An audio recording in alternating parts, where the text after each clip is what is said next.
Don't miss Father's Day at the River. Come celebrate dads in a special way on Sunday morning, June 21st at our 9 and 11 a.m. services. We'll have a special man cave set up for guys 18 and older to hang out in that will include legendary donuts, table games, a coffee bar, and more. Don't miss this special Sunday of honoring the men in your life here at the River.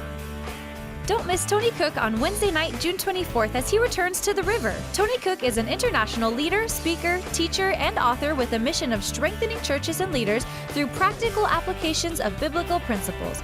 You'll be inspired and challenged to reach for new heights through his message of faith and victory. Don't miss it, Wednesday, June 24th at our 7 p.m. service. Our next water baptism service is coming up on Sunday, June 28th at 6 p.m. If you've never been baptized, then this is the perfect opportunity to take the next step in your faith with this public declaration of your new life in Christ. If you have any questions or would like to sign up, visit the Welcome Center today. Flourish Women's Ministry will be hosting a movie night coming Monday night, June 15th. Grab a friend and come join us as we fellowship and laugh together with the movie Mom's Night Out. We'll also have a special Q&A time with a panel of moms where you can ask questions and receive support no matter what stage of life you're in.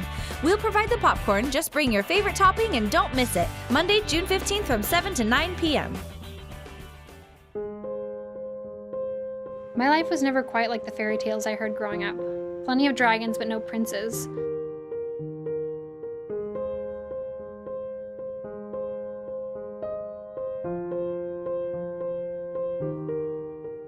For years, my stepbrother touched me in places that I didn't want to be touched, and eventually began to rape my brother.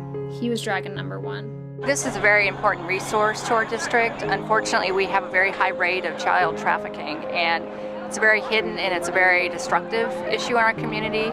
And Genesis Project has done so much, not only to help the young women rebuild their lives, but to raise awareness for our community about this issue.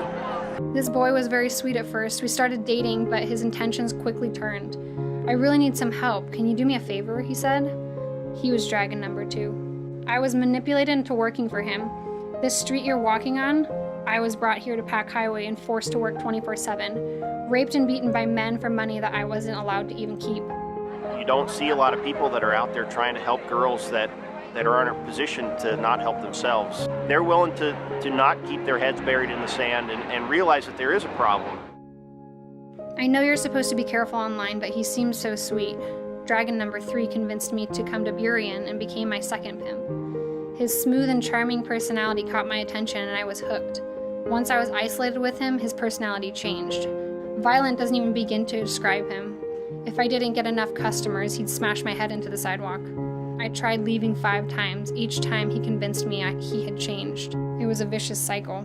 Oh, and did I mention I also got pregnant from one of my customers? I was 19 years old at the time. If we come together like we have for the last several years, we can impact 122 lives, which is what we have. And some of those lives are completely out of trafficking, completely on their own, independent, has jobs, living dreams, going back to school, and doing very, very well. I would say just don't ignore it. Do something about it. I couldn't believe the life I had lived. I was powerless and felt worthless. I went to the place that I could trust, the one place that brought some hope, the Genesis Project. Get involved with the Genesis Project Freedom Walk on July 18th and help fight local sex trafficking. Check out genesisnow.org for more information.